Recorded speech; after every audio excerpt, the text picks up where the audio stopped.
Twin tower बनाने वाली company Supertech के ये 2 ट्विन टावर ही नहीं, इस पूरी सोसाइटी में नियमों को ताक पर रखा गया है। एसआईटी की रिपोर्ट ये कहती है, हम नहीं कह रहे हैं, एसआईटी की ये रिपोर्ट उन तमाम नियमों की अनदेखी की तरफ इशारा कर रही है।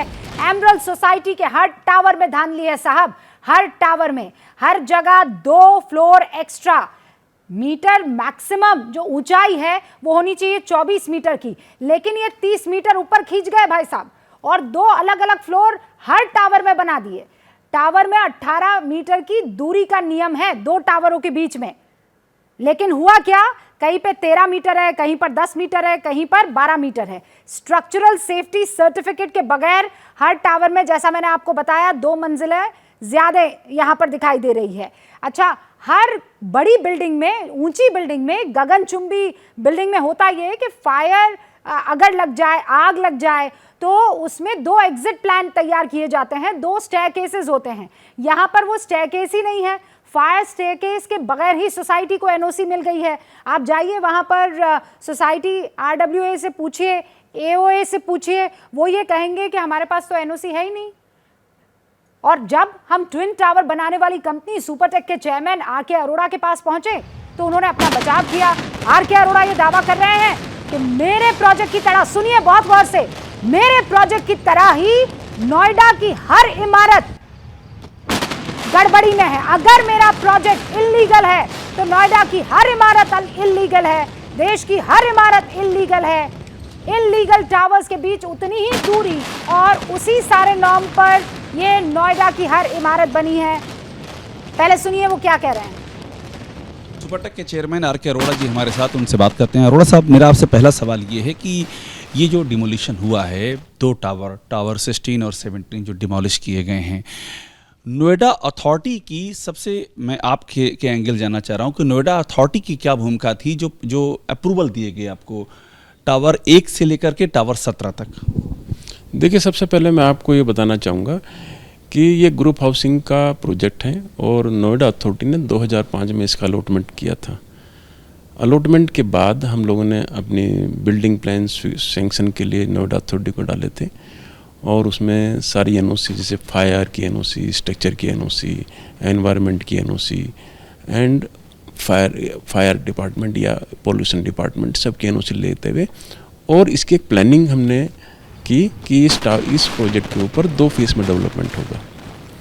एक फेस होगा 15 टावर का और दूसरा फेस होगा 2 टावर का।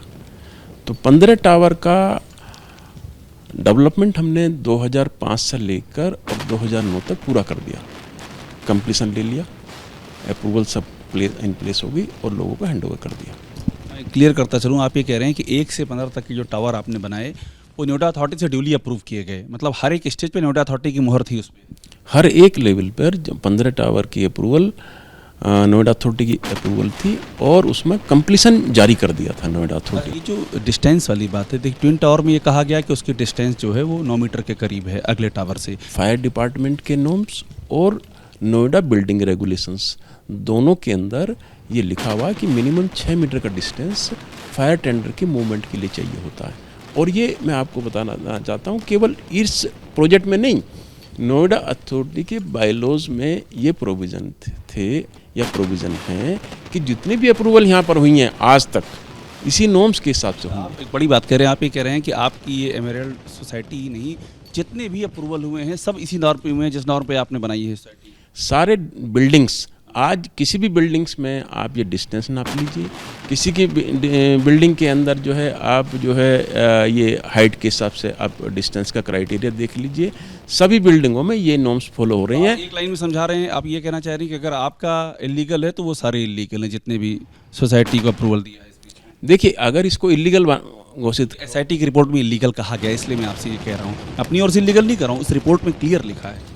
देखिए, अगर इसको आप इलीगल मानते हैं या इसको एसआईटी ने इलीगल माना है तो मेरे ख्याल से इंडिया में कोई भी बिल्डिंग लीगल नहीं हो सकती। नोएडा की बात, नोएडा में कोई बिल्डिंग लीगल नहीं है। मैं इंडिया की बात करता हूँ। इसके क्या माने हुए हैं? वो कह रहे हैं अगर जिस लिहाज से हमने ये एमरल्ड कोर्ट बनाया है, वहाँ बिल्डिंग्स बनाई है, अगर वो गलत है तो पूरा का पूरा नोएडा छोड़िए, पूरा का पूरा हिंदुस्तान में हर पैमाना जो है वो गलत साबित हो जाएगा, इलीगल साबित हो जाएगा। अभिषेक, ये किस तरफ का इशारा है? देखिए, ये सीधा सा इशारा ये है जो आर के अरोड़ा कह रहे हैं कि अब जब जांच हो रही तो सिर्फ हमारी क्यों, बाकी सबकी जांच हो जाए। और ये इसका दायरा और बढ़ रहा है। देखिए, पहले ट्विन टावर की बात हुई रूबिका, ट्विन टावर के बाद जो 15 टावर बचे हैं उनकी बात हुई, एसआईटी की रिपोर्ट में 15 टावर की बात हुई। आर के अरोड़ा का कहने का सीधा सा आशय ये है कि फिर हमारा ही क्यों, आप सबकी जांच कराइए। हर टावर के आसपास में कितनी दूरी दी गई है, किन किन टावर में फायर स्टेज है, कितने में नहीं है, कितने में एक्स्ट्रा बनाए गए हैं, ये सबकी जांच हो जाए। और इसीलिए मैं आपसे कह रहा हूं रूबिका कि ये जो है ये एक आप कह सकते हैं कि टिप ऑफ द आइसबर्ग इसे कहते हैं, यानी कि ये शुरुआत है।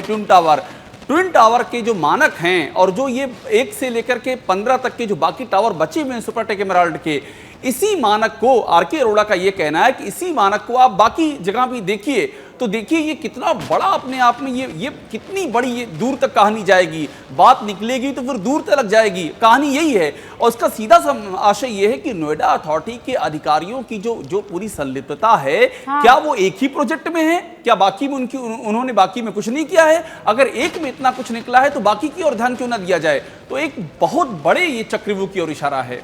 नहीं, ये एक कैनवस आप कहते हैं जिसे होराइजन, ये तो बड़ा हो गया।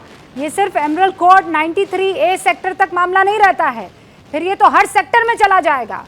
और जब हर सेक्टर में जाएगा अंकित, तो यहाँ बैठी जो एंकर है वो भी अपने आप को विक्टिम महसूस करेगी फिर तो, क्योंकि नोएडा में ज़्यादातर जो लोग रह रहे हैं और तादाद में अब तो लोग रह रहे हैं, हर बिल्डिंग में मानकों की अनदेखी हुई है। ये कोई और नहीं, सुपरटेक के चेयरमैन कह रहे हैं। वो कह रहे हैं अगर मैं गलत तो नोएडा में हर एक बिल्डिंग की जांच करवा दीजिए, यही पाया जाएगा। तो इसमें गलती फिर बिल्डर से ज्यादा तो अथॉरिटी को चलाने वाले उन तमाम लोगों की हुई। और फंसा कौन? जी बिल्कुल, फंसा कौन? फंसा हमारे आपके ऐसा वो एक आम बायर जो इन बिल्डिंगों में निवेश करता है इस भरोसे के साथ में कि अपनी जीवन भर की कमाई लगाएंगे और अपने लिए एक आशियाना तैयार करवाएंगे, उस आशियाने में जहां पर हम और हमारा परिवार रहेगा। लेकिन रूबिका, ये खबर हम क्यों दिखा रहे हैं? हम यहाँ पर जो बायर्स हैं उनको डराना नहीं चाहते हैं, हम ये बताना चाहते हैं कि आपकी सुरक्षा कितनी जरूरी है।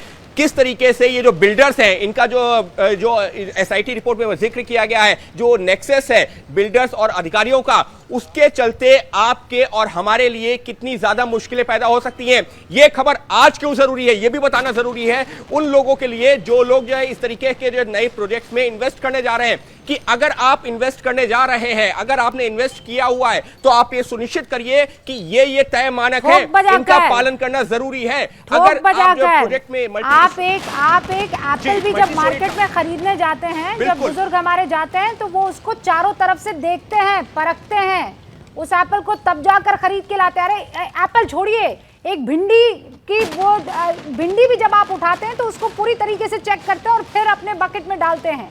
क्या इस मामले में ऐसा हो पाएगा?